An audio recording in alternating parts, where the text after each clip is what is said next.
We're moving back to my parents' house next month. When my husband Ben made this announcement to his sister-in-law Holly, she seemed ecstatic. Her reaction took both Ben and me by surprise. On the day of the move, I received a barrage of phone calls once I finished unpacking. Your new address is? Holly had made a mistake without hearing out the story and was subsequently plunged into despair. My name is Jane, 35 years old, just a regular office worker. I live with my husband Ben and our child who is in the 4th grade. We both work to support our life and have a great relationship as a family. Our life was smooth sailing. One day, Holly came to visit. At first, she had politely said that she just came over to hang out, so we warmly welcomed her. However, she started coming over every few days without a call, and her attitude gradually became more arrogant. Holly knew I finished my work on time. She timed her visits accordingly, making herself comfortable and helping herself to food and drink. At her worst, she even ate the kids' snacks. I tried advising Holly about her actions, but she wouldn't listen. Instead, she'd become outraged and impossible to handle. Recently, she had been coming over every day. Ben and I were constantly worrying about how we could stop her from visiting. Hey, you didn't buy anything today, even though you knew I was coming? I could almost hear myself sigh in response to her. I almost let out a sigh at her acting so. I didn't buy anything. If you want something to eat, please buy it yourself. As soon as I spoke these words, Holly began to yell at a deafening pitch. Don't mess with me, I'm a guest. You should treat me. Besides, this is your house, isn't it? It's common sense for you to pay for everything. She would shout these words at the top of her lungs, thinking that becoming aggressive will get her way. She was an incredibly selfish and troublesome person. Holly, we didn't receive any call about you coming. Isn't it common sense to call before coming if you want to be treated? At this, Holly quivered her shoulders and spilled the tea she was holding. How dare you? You're my sister-in-law. Are you entitled to behave this way? I'll spread bad rumors about you to all our relatives. Despite being the one causing the inconvenience, she could still muster such audacity. I know Holly wasn't like this before. The first time I went to my in-laws' house to say hello, she was living there with her husband, Ken. When I was nervously greeting them, they both chatted with me in a friendly manner. Thanks to them, I could relax and talk, got warmly welcomed by my in-laws, and successfully married Ben. But when I met her after a long time, she was a different person. Even when I asked her if something happened at her in-laws, Holly refused to answer. At first, I thought I could support her, but as she started visiting us daily and behaving without restraint, I became fed up. Gradually, I started behaving coldly towards her, which made her actions even more extreme. I want a drink. Go buy it. Now. Holly commanded me, who was cooking, to go outside as if she was chasing me out. My bag, which was in the living room, was thrown outside. Although I was agitated and wanted to decline while picking up my bag, Holly blocked the door and wouldn't let me in until I brought what she asked for. Please stop it. My husband is going to be home soon. Our kid will be coming back from his friend's house soon. I don't care. If you stop complaining and go right now, you should be back in time. Holly said that, standing in the doorway like a gatekeeper, determined not to let me into the house. I gave up arguing, as it would just waste time, and reluctantly went to the nearby supermarket to buy alcohol as Holly demanded. When I returned home, as expected, my kids were back, and my sister-in-law Holly was arrogantly making my child clean up the tea she had just spilled. I hastily rushed to my child and glared at Holly. "Please never do this again. It's your spilled tea, right? Clean up after yourself." When I assertively said this, Holly started drinking the wine she had grabbed from me and said, "It's your fault for being so slow." I instructed my child to take their stuff to their room and hurriedly finished the rest of the cleaning. As I was cooking, I was getting more and more annoyed, wondering if there was a way to stop Holly's outrageous behavior. I decided to consult with my husband, Ben, about Holly. He was as angry as I was about what Holly had done to our child. He said he would call his brother right away, but a few minutes later, Ben came back frowning. When I asked him what had happened, he looked at his cell phone with a puzzled expression. "I want to contact my brother, but for some reason, the call isn't going through." Upon hearing this, I tilted my head in confusion. We wondered what might be happening on their end and discussed visiting my in-laws, but neither of us could find a convenient date due to work. Although we were anxious, we decided to visit my in-laws on a date that suited us next month and ended the discussion. The next day, I told Holly that we were going to my in-laws' house, but she didn't give us any details, and for some reason, she vehemently objected to us going to my in-laws' house. "Don't come! I absolutely won't forgive you if you just come!" As Holly yelled, we became even more confused. Why didn't she want us to go to my in-laws' house? As I was thinking about all this, I had more bad news the next day. My mom called me to tell me that my dad had been injured. "Your father fell down the stairs. It's not serious, but he was told that he needs caregiving." My mother sighed, looking distraught. I was worried and offered to go home right away, but my mother insisted, "Don't worry about it. You have children, right? Put them first before us." With that, she hung up. My parents are both over 65 years old. Even though they're retired, they work in senior jobs to make a living. If my father is injured and needs caregiving, my mother will have to support him while working. Of course they won't be able to live as they used to. I wondered if there was anything I could do for them. I ended the day's work with a heavy heart and went home. That evening, Holly came to our house as usual after the children came back from school. "I'm hungry. Isn't dinner ready yet?" She was planning to have dinner at our place, as it was a normal thing to do. I looked at Holly with a bitter expression. I wanted to discuss my parents with Ben that night, but it would be difficult to do so with Holly there. "Could you please pass on dinner tonight? Instead, I bought a cake." When I offered the cake to Holly, she frowned and glared at me. "What do you mean? You expect me to fill up on cake? That's ridiculous." "We have our circumstances too. I'm sorry, but could you eat this and go home?" I said so, but Holly reluctantly looked at the cake.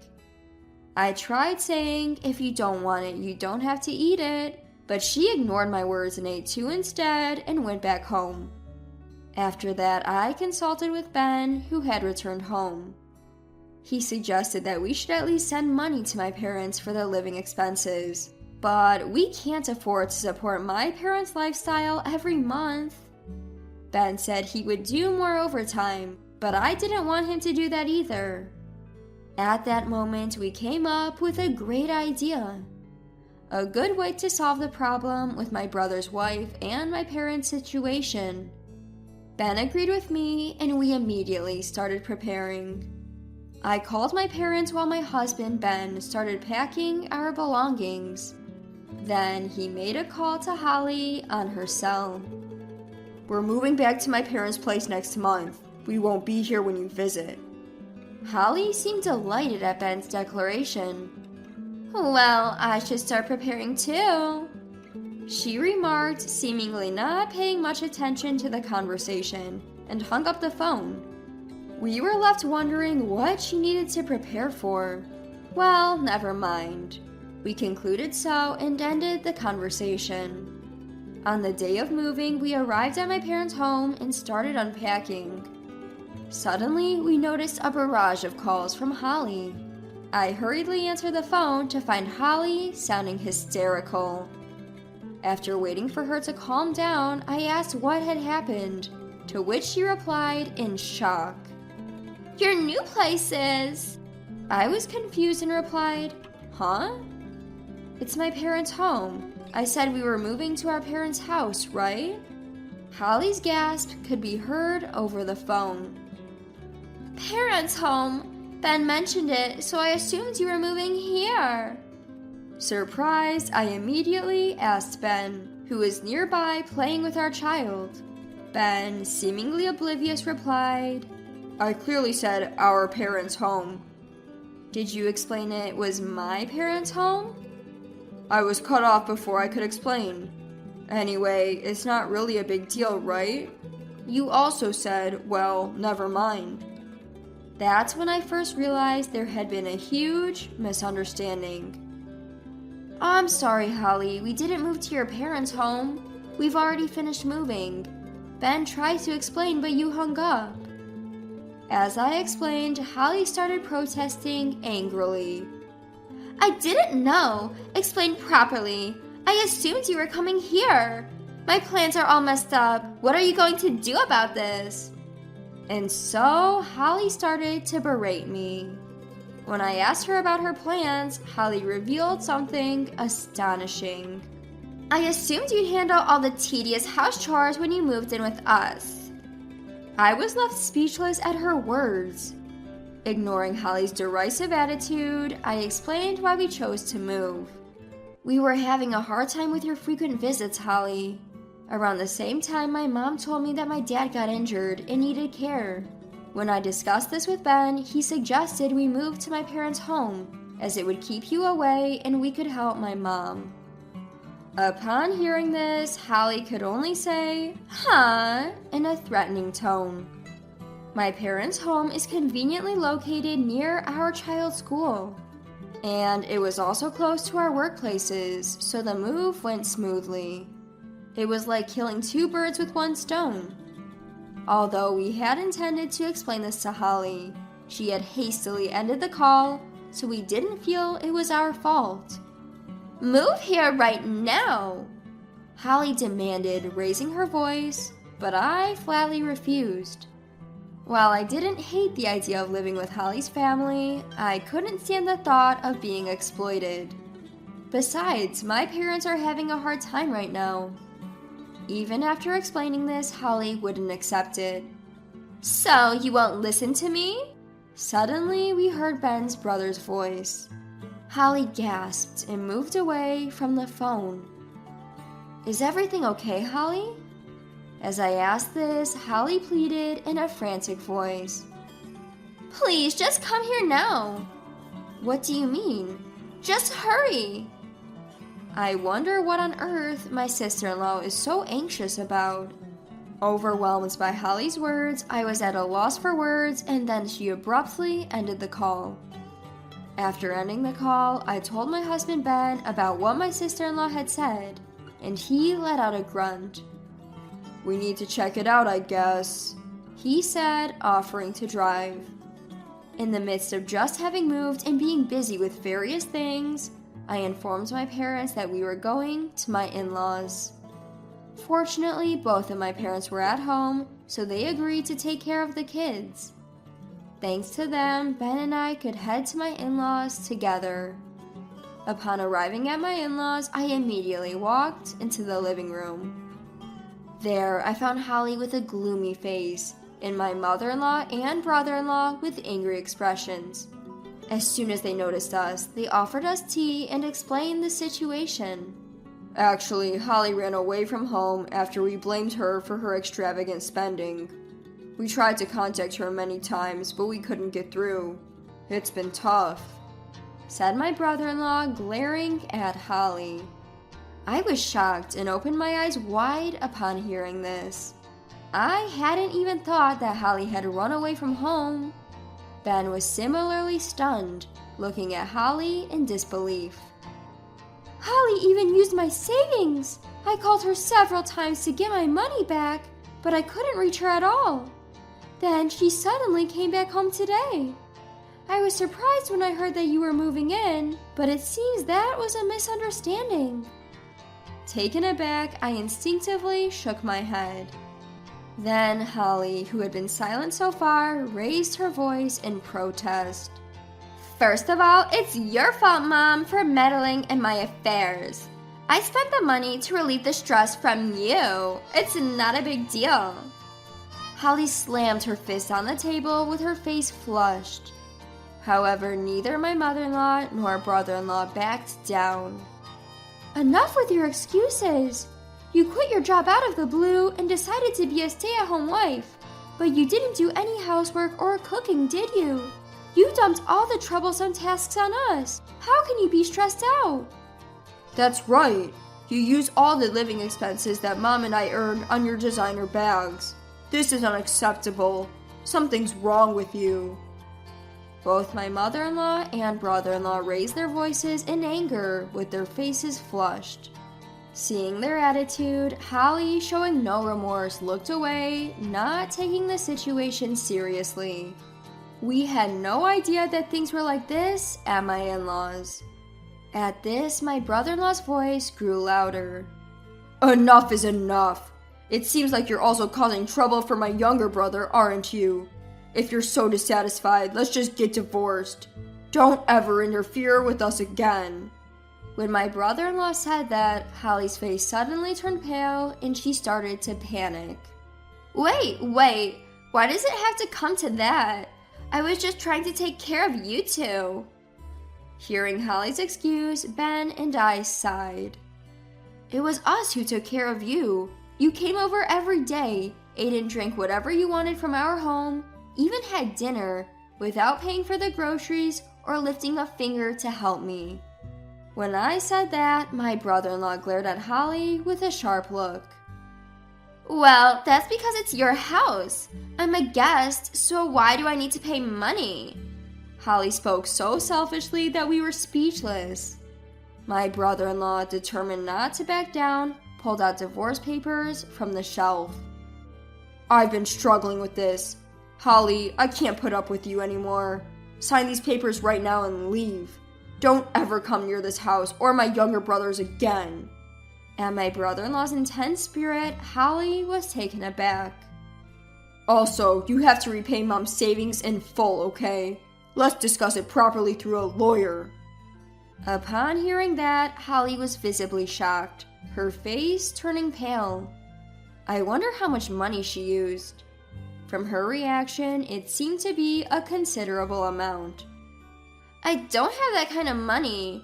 Jane, you and Ben are both working, right? You should have some spare. Holly, flustered, turned to me for help. I shook my head side to side, looking at her. We just can't afford it. We have our parents' healthcare expenses, our kids' support payments, and our own living costs. You're going to have to figure this out yourself. At my words, Holly finally accepted and gave up. After that, as per her brother-in-law's declaration, Holly was required to fully repay her mother-in-law's money. She hired a lawyer and got it recorded in official documents, so there would be no escaping it. My husband and I were told about this by her brother-in-law, and he apologized again, saying, "I'm sorry for involving you in this." We felt relieved as our lingering worries had been resolved. By the way, it seems like all the food and drink Holly had in our house was also added to the mother-in-law's claim. Since there's no detailed documentation or evidence, full repayment might not be possible, but he said some of it might be returned. My husband and I thanked my brother-in-law. Apparently, she had borrowed money to cover her expenses when she had run away, and now she's living on the edge due to that debt as well. Meanwhile, I'm spending my time helping my mom at my parents' home. I don't have to worry about Holly anymore, and most of my stress is gone. From now on, I'm determined to work hard to protect my beloved parents and family. What a stench! So ludicrous, drenched in wine. My oldest son's wife, with devilish eyes, mocks me loudly while I lie bedridden with fever. Incredibly, the she-devil had the audacity to drench me with wine while I'm sick. In my daze, her cruel actions and words pierced my heart. We're heading back to our own place soon, so make sure you clean up before we get back. Don't leave a speck of dust. Her arrogant comment made me want to suspect if she was possessed by a devil. But this attitude of hers isn't anything new. Since we started living together, she has always made me feel like an outsider, always playing mean tricks on me. Wow, that's lame, Catherine. You're so mean. Even my eldest son, joining in on his wife's behavior, claps his hands and bursts into laughter behind her. I wonder how he grew up to be like this. That's fine. I'm not bothered by this. So what about it? You'll clean up, right? Not like you have any other choice. She looks down at me with a smirk. Throughout this, she continues to haunt me with phrases like, "How filthy." Yes, I'll clean up. Unable to speak up, I reluctantly answered, biting my lips. Then I'll leave it to you. If it's not clean, I'm not responsible for what happens to this house. I understand. I was unable to talk back because of my fever, and I grudgingly replied as she wished. But my blood was boiling with anger. I was no longer able to forgive my eldest son and his wife. My name is Mary. I'm a 71-year-old homemaker. My husband, Bob, is a farmer. He's a bit of a stickler and not much of a talker, but I know he loves his family deeply, and I believe we've built a good relationship over the years as a married couple. Thanks to that, as a full-time housewife, I lead a peaceful life at home. Is what I wish I could say, but I live with my eldest son and his wife. I have 2 children, my eldest son John, who is turning 42 this year, and my second son James, who is 38. John got married late, and he brought his wife Catherine home only last year. Catherine seems to be working in a nightclub, and her flashy clothes and hairstyle shocked me at first. She's 40 this year, but she does look younger. She must be leveraging her looks in her work. She and my jobless eldest son, who is still working part-time jobs, seem to be a perfect match. My second son, on the other hand, is still single and works as an office worker. Unlike John, who has an attitude, James is a gentle and kind child. I sometimes worry that he might not be popular with the girls because he's too kind. But that's also one of James' charms, so I want him to stay that way. Being blessed with 2 children, I wish I could say that my life was smooth sailing, but my peaceful life is now threatened by my eldest son and his wife. All this started from the moment I met my eldest son's wife.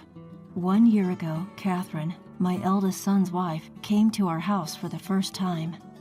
At that time, my husband was out at a gathering with neighboring farmers, and I was home alone.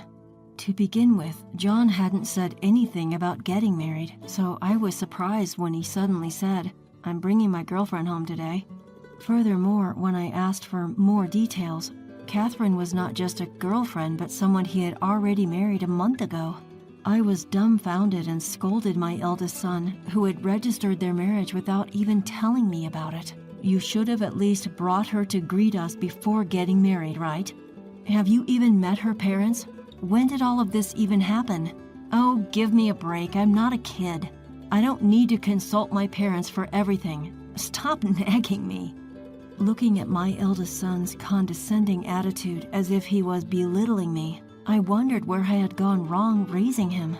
As for parenting, I've done about the same for both John and James, so it's surprising that they turned out to have such different personalities. Anyway, please get your life sorted here on out. Now I don't even know how to greet your wife's parents. Yeah. I was slightly annoyed at the nonchalant tone in his response, as if he wasn't taking me seriously at all. But I swallowed my anger, knowing that it would get us nowhere if we kept arguing. As planned, John's wife came to our house later, immediately shouting, "Wow, this house is so cramped!" Indeed, our house is not spacious. We bought this second-hand house 35 years ago, did some interior remodeling, and started living here. All our friends were building new houses, so ours looked quite dated compared to others, and the old-fashioned architecture was quite apparent. But I loved our house. Thanks to my husband's hard work, we were able to buy a house that, while not our dream home, was cozy enough. We made adjustments when remodeling, while taking in our layout into consideration. Thanks to this, we have a space that is perfect for our lifestyle. John's wife mocked our house the moment she stepped her foot in here, and I just couldn't believe how she had the nerve to say such a thing. Right? It's shabby and cramped and not cozy enough. Both Mom and Dad are too stubborn to buy a new house. John, who lived with us in this house up until 15 years ago, joined in her laughter. He's renting an apartment and living there now, but doesn't he have fond memories of this house too? This was a surprise to me, but I guess it's fitting for an old lady like you.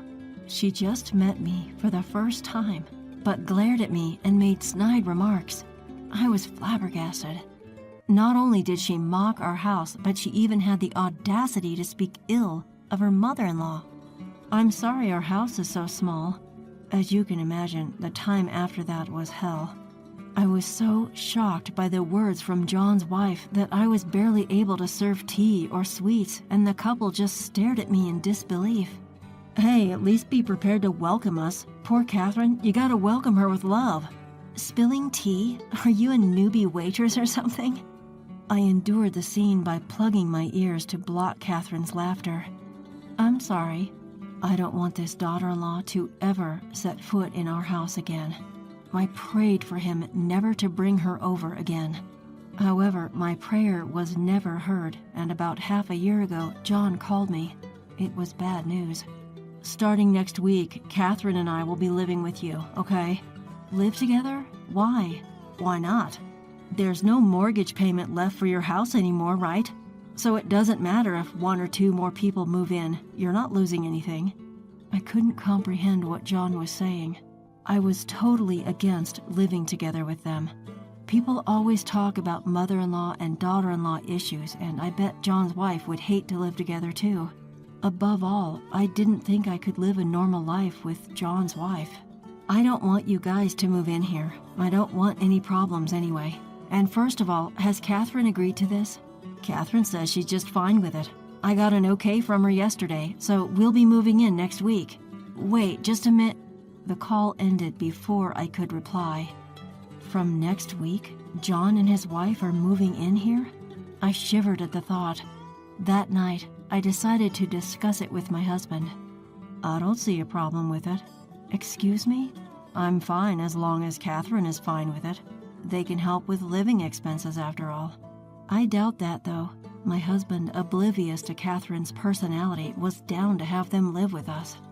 Our daughter-in-law herself said she's fine with it, so I understand why my husband isn't opposed to all this. But the problem is that our daughter-in-law can be a rather insensitive individual. If my husband is fine with it, then I guess it can't be helped. It's our son's request, after all. I couldn't quite turn him away, so I told him that we agreed on letting him and his wife move in here. But in return, you must contribute to our household expenses, got it? Yeah, I know. His nonchalant response made me wonder if this was going to be okay, but he's already in his 40s. I shouldn't have trouble having him pay for our expenses. And so, half a year ago, my eldest son and his wife moved in with us. At first, contrary to my fears, both of them were quiet and kept to themselves. I was fed up with how they barely helped around the house, but seeing my son go to work during the day and his wife doing the same at night, I refrained from meddling. However, both my son and his wife were living on opposite schedules, and I wondered how they managed to keep their marriage going. But it wasn't my place to pry into their business. While they stayed with us, the couple hardly ever talked to my husband.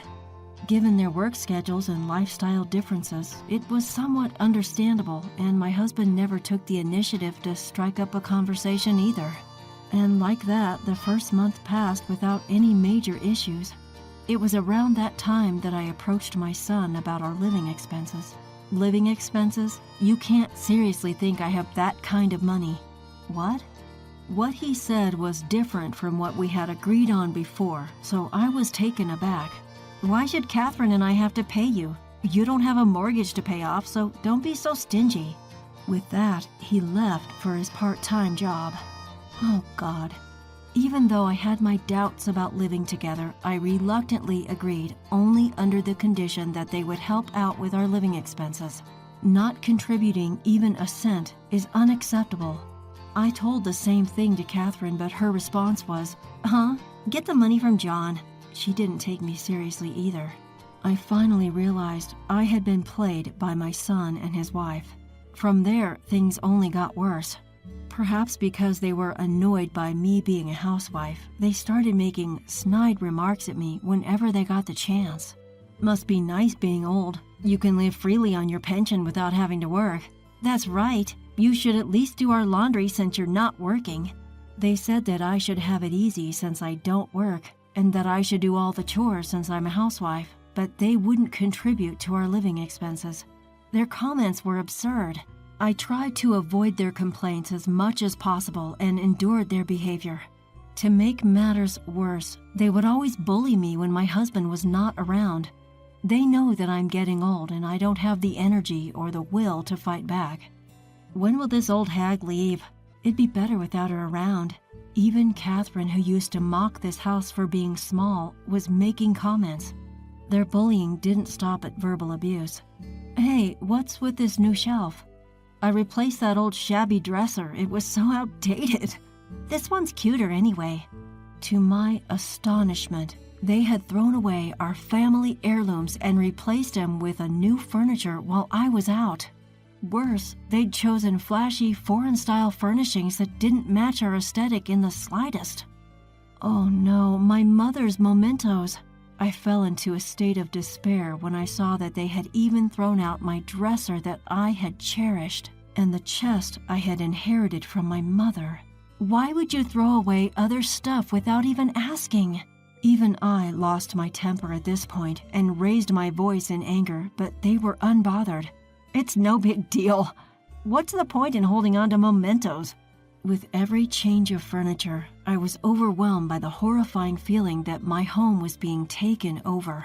And what made me even angrier was that they didn't contribute to the household expenses at all, but they had the money to buy furniture. My husband was busy with work and didn't have time to worry about what was going on at home, so he just watched John and Catherine in silence. This is our home too, so we can do whatever we want, right? I felt an inexplicable fear toward Catherine, who smiled smugly at me. As these incidents piled up, I was mentally drained. Then, as if to add insult to injury, my husband collapsed from overwork. This happened just a month ago. He needs to rest for a while. I was shocked by the doctor's words. I felt so guilty for not noticing my husband's exhaustion because I was too busy dealing with John and his wife. Is that so? I'm sorry, Mary. No, I'm sorry. I didn't notice. You need rest, honey. I'll be back as soon as possible. My husband said that, but his condition didn't improve much, and a month has passed since then. As expected, the harassment from John and his wife worsened while my husband was away. They broke dishes, pushed me from behind, and made me fall. It was blatant physical abuse, but I was too worried about my husband to think about myself. And then the day finally came. I was doing laundry as usual in the morning. That's when I began to feel feverish. My head felt slightly painful. I measured my temperature just in case, and it was 99.5 degrees Fahrenheit. A mild fever. I was taken aback because I hadn't had a fever in years. I was probably worn out from everything I was going through. I was afraid I might faint if I continued work while standing, so I laid down on the couch in the living room. I should be fine in a few minutes. Since my son and his wife were still asleep, I thought no one would complain about me lying down for a bit. However, the living room door opened. John and his wife entered with large suitcases. "Mom, what are you doing there? Hurry up and do the laundry." Wow, she's so lazy for a full-time housewife. Pathetic. "Well, I just have a slight fever today. I'll get up as soon as I rest for a bit, so wait." "No, we can't wait. We're about to go out." Indeed, I could guess from their large luggage that they were about to go somewhere, but where were they going? "We're going to visit my parents' house." "Oh, I see. Safe travels." "Before you go, could you bring me some water? My throat is all dry." I felt relieved when I heard that they were going to visit Catherine's parents and asked them to bring me some water. Even if they were mean to me, I thought they would do at least that much. "Huh? Do it yourself." "Well, fine. I'll bring it to you." Catherine, muttering under her breath, disappeared into the kitchen. She was back after a while, and out of the blue, splash! Something splashed on my face, and I was left speechless. "You reek! So funny, all covered in wine." Catherine, with the eyes of a demon, looks down on me and burst into loud laughter. She had splashed wine on me while I was laying down sick. With my consciousness fading, her heartless words and deeds pierced my heart. "We're going back home now, so finish all the chores by the time we get back. Don't leave a speck of dust." Her comments are so harsh, I am convinced that she's possessed by a devil. "Wow, that's lame, Catherine. You are so mean." Even my eldest son, joining in on his wife's behavior, claps his hands and bursts into laughter behind her. How did he end up like this? He's not my child anymore. Now I'm sure of it. "No problem. This is nothing. So you're gonna clean the house, right? Not like you have any choice anyway." She looks down on me. "Ew," is all she says. "Yes, I'll do the cleaning." Unable to fight against her, I replied, biting my lips. The house better be clean by the time we get back. If not..." "Okay." I was down with fever, so I reluctantly agreed to her. But deep down, my blood was boiling with anger. I couldn't forgive my eldest son and his wife anymore. Catherine, who had splashed wine on my face, hastily left the house with John. The bitter frustration and the smell of strong wine made me grimace, but my condition only worsened as time passed, and I couldn't even get up to wash my face. Lying down, unable to do anything, right when my consciousness began to fade, I heard the front door open. "I'm home." The familiar voice made me open my eyes in surprise. "Honey?" "Mary, what happened?" My husband, seeing me lying weakly on the sofa, immediately rushed over to me.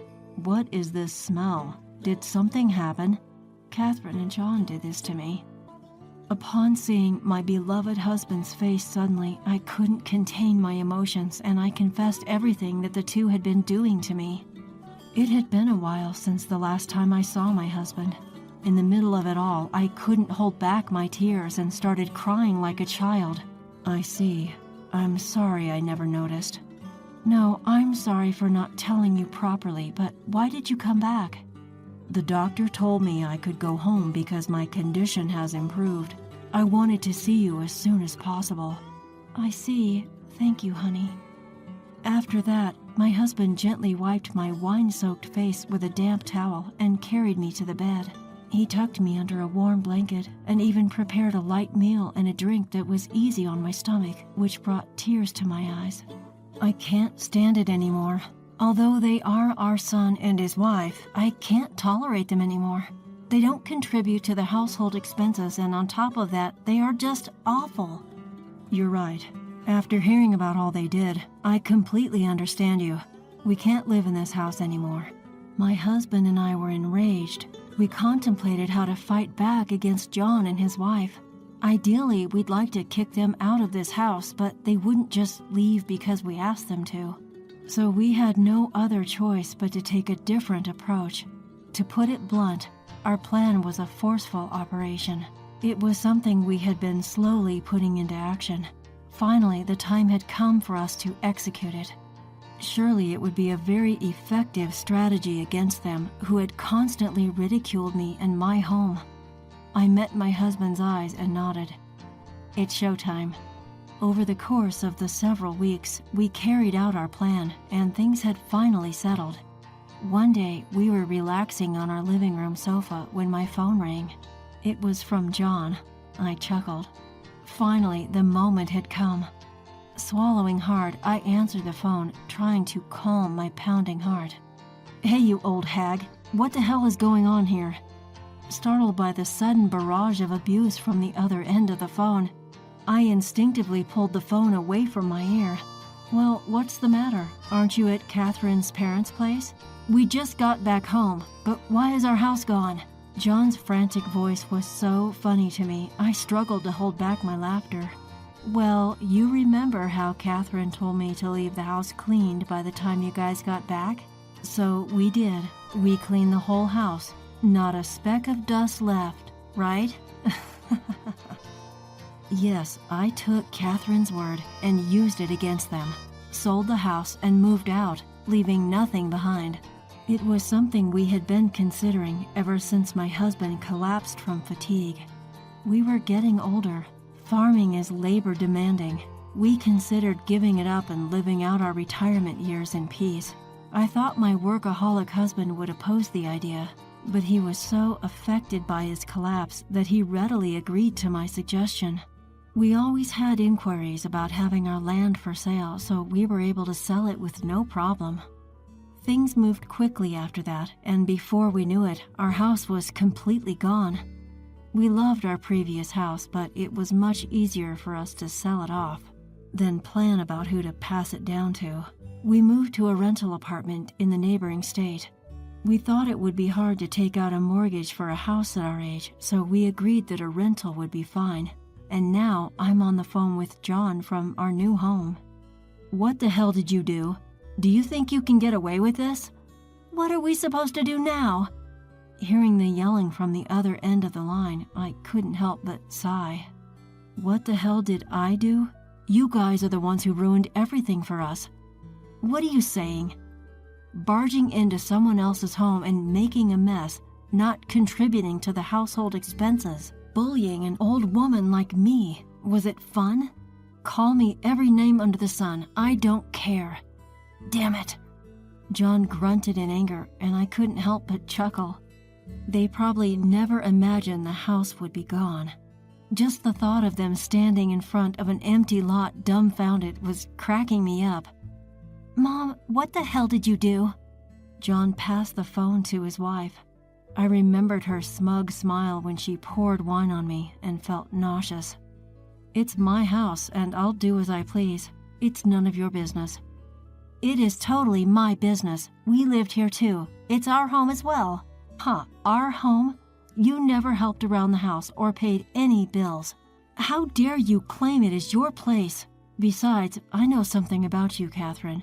"What?" "You quit your job a while ago, didn't you? Or were you fired? Either way, it doesn't really matter. Yet you leave home every night saying you're heading to work. What have you been doing exactly?" You're cheating, aren't you? Want me to tell John about this?" "What did you say?" She didn't deny it, so I guess I was right. I had a hunch that Catherine has been cheating for several months now. She comes home from work at odd hours every day, and I started to notice a peculiar smell of perfume on her laundry, but she never wore them before. She might be able to fool my stupid son, but she can't fool me. You can't just run away when things get tough after all the things you did to us. Get out of my place right now. Fine, I get it. There's no way I can live in this dump anyway. Sounds like she has given up. With a rustling sound, she seemed to be leaving the lot. "Hey, where are you going?" "I can't stay here any longer. I'm going back to my parents' house. Goodbye." "Hey, wait a minute." John's confused voice echoed. He had no idea he was being cheated on. When Catherine left, he took out all of his anger on me. "Old hag, what the hell did you say to Catherine?" "I only told her I would spill the beans about her affair to you." "What?" The way my John fell apart after that was terrible. Unable to accept the reality, he cursed and shouted harsh words like "shit" and "why the hell?" Then he started yelling at me. "How could you do this to me? I'm your son, for God's sake. You took it too far." After all the things he did, my son was still trying to play the victim. I started to feel bad for him. He's so pathetic. But that doesn't mean I'm ever going to live with him again. My son? You are no longer my son. Oh, and one more thing. What? Your phone contract is about to end soon, so this really is our goodbye. Huh? My son couldn't even breathe right and just gawked. I had canceled my son's phone contract, which he had made me pay since he moved in. The contract ends this month, but today's already the last day of the month. From tomorrow, my son's phone will be useless. Now I can finally cut ties with you. Goodbye. Hey! Without waiting for a reply, I hung up the phone. I felt all the energy drain out of me in an instant, and I slumped onto the sofa. My husband said, "Good job," and brought me a warm cup of tea. Finally, I can sever ties with my eldest son. Just thinking about it seemed to heal all the hardships I had gone through. A week later, our intercom rang. I went up to check the intercom screen and saw my second son. The screen lets us see who's at the door without leaving the comfort of our living room. "Hey, Mom, it's been a while." "Well, if it isn't James. So nice of you to visit us. Come in." As I reached to press the open button for the door, a gruff voice suddenly commanded, "Move it! I finally found you, you old hag. Open up now." To my surprise, John popped up, even though we never gave him our address. I wondered if he hired a detective or something. "Open up? I bet you're just here to try and steal some money. Just leave right now." Keep talking like that and we'll see what will happen to this guy." John took out a blade that looked like a knife from his pocket. The sight made me shriek in fright, but I was more worried about James being in danger. I needed to do something quickly. "Bro, what are you doing?"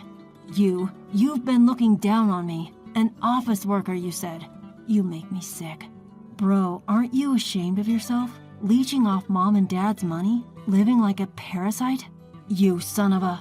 Oh no, James is in trouble. Just when I blanked out in fear, I heard the blaring siren of a police car, followed by the sound of heavy boots approaching. "We're arresting you for attempted murder. Come with us." "Hey, wait, what the hell?" Through the screen, I saw John get taken down by the police with his knife still in his hands. That's as far as I saw. I'm guessing that the neighbors called the cops after hearing the commotion at our place. According to James, his brother had a crazed look in his eyes, barely recognizable as his brother he once knew. "Mom, sorry it's late, but I'm getting married." "Oh really? Congratulations." "Thank you." Receiving such joyous news from James, my husband and I were overwhelmed with happiness, and we celebrated the occasion by having a feast with him. I am more satisfied with just this child. Our eldest son can live his own separate life. My husband also seemed relieved that we were finally free of him. After that, John was taken by the police, and it was discovered that he had committed other crimes like theft and intimidation. The duration of his imprisonment is yet to be decided. Of course, he lost his part-time job.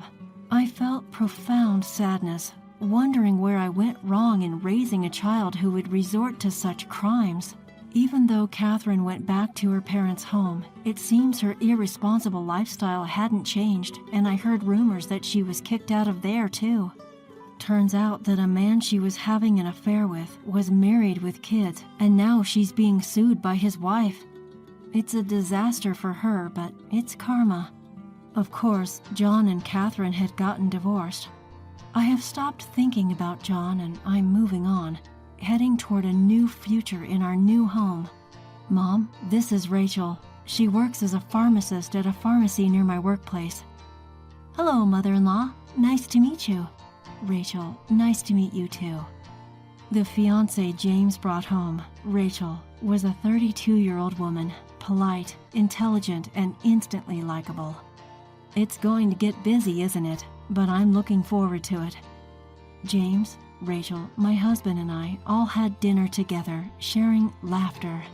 One day, we'll gather around the table together again with our grandchild. Just imagining it was a beautiful